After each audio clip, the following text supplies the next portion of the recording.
嗨，大家好，我是阿美美。冬天快到了哈，那我们可能就会经常用到雨伞。可是你有没有发现，这个雨伞经常会坏掉哈？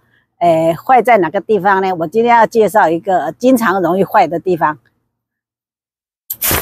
来，各位可以看一下，在这个支撑杆的地方哈，常常会算是脱落啦，因为是用铆钉嘛哈，那这个就很容易就坏掉了。那今天我是要教各位用一个比较简单的方法，你也不用到什么工具哈。那用什么方法呢？就是去找一个这个钥匙环的这个铁圈哈，就是我已经有剥下来一个给大家看一下，就是长这个样子。我们就是利用这个铁圈哈，把它弄在这边，因为刚刚好这个地方有一个孔，各位看得到吗？然后另外这个也是有一个孔，我们就是利用这个铁圈哈，把这两个孔哈把它穿起来哦，那这样就可以了。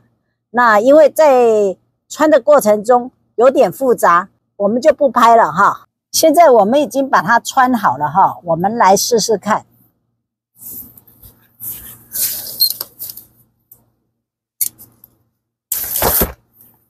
来，各位看是不是很灵活？然后这个支撑杆也是没有掉下来。